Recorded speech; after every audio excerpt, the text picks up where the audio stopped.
you were to ask someone, what do you imagine when you think of Japan? There's probably a handful of ideas that come to mind. One of those ideas might be robotics.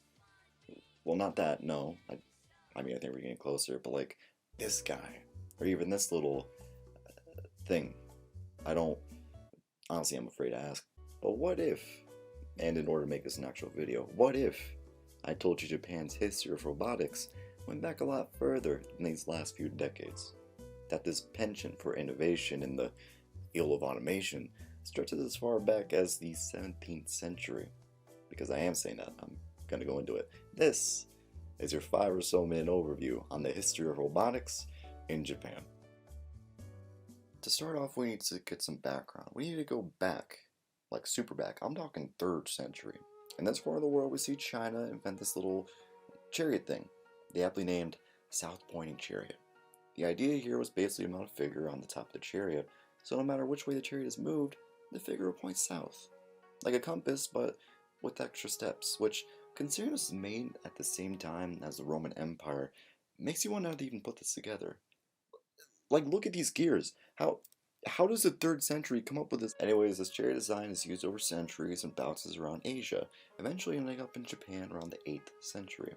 Everyone thinks it's pretty cool, but it isn't until Europeans arrive in Asia, with various gears and mechanical parts used in devices like clocks, that Japan really hits their stride. With these parts, the first Japanese mechanical puppet is made in the early 17th century. The karakuri. Kinda creepy. But okay, these things can come in various shapes and sizes depending on what they were used for. Some of them were larger and used in festivals, some of them were smaller and served you a little teacup. Which, I don't, how does it, some of them even wrote kanji better than me. The fact that people put these together around the time one of the first successful settlements in America was made, this one can shoot a little bow. Like, who even puts that? Oh, hang on a minute. Yeah? Yeah, I'm recording right now at the karakuri. Oh. Gaku Soku. Okay, yeah, do you just want me to include it after the karakuri? I mean, I was just gonna focus on them. Right. Okay, yeah, I can do that. Yep, okay. Gaku Soku. Oh, that, looks different. Definitely. Okay, so I ran through some articles on this thing. It was made in 1920s in Osaka, and with the term robot only being created years prior to 1920, by the way, genuinely didn't know that before this.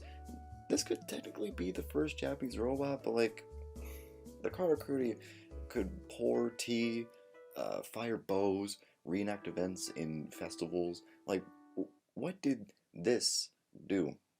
Goku Soku was created in contrast to the various robots being created at the time, with them being cold and mechanical. Goku Soku was made to appear more human. I don't. Is someone crashing the video right now? Is this a bit I was supposed to know about? Created by Makoto Nishimura, he employed compressed air and rubber to give the appearance of Goku Soku breathing. Part of his claim that robotics were not opposed to nature but simply another part of it.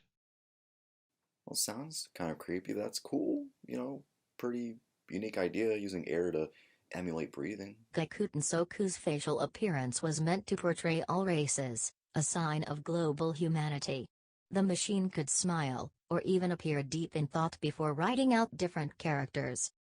That's kind of beautiful, actually. I'm sure that Goku Soku meant a lot to the people who made it. While Goku Soku was a major hit and toured across Asia, it was eventually lost in Germany on tour during the 1930s. Wait, what? Wait, no. I'm too invested in this now. He could have just disappeared. How do you even lose a 3-meter tall robot? I mean, like, where did he go?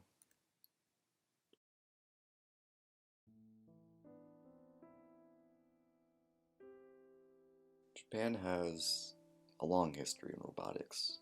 Probably too much to cover in this video. From the Sengoku period and early Edo period introducing the karakuri, and the 1920s bringing Gakuten Soku. These early innovations in the field fueled technology to come. The creation and purpose of someone like Gakuten Soku meant to emphasize the idea that humans and robots both exist together in nature, probably influenced many modern robots, more focused on portraying human emotion than connecting with people. Or at least it explains perception of artificial life in the West being portrayed in something like The Terminator, while in Japan you get something like Astro Boy. So, thank you, Gakuten Soku, for helping to pave the path towards. While the original model was lost and no blueprints were left behind, the Osaka Science Museum have created a new model based off documents and photos related to Gakuten Soku. Oh, hold on now, there are creepy voices back, and what is that I heard? Visiting the Osaka Science Museum, visitors can see a recreation of Gakuten Soku, the robot who captured the hearts of the world nearly 100 years ago. Hey, Gakuten Soku forever, let's get it. Go visit Osaka, he's chilling there. Come back next week where I promise I won't be doing this. This was your around 5-minute overview of the history of robotics in Japan.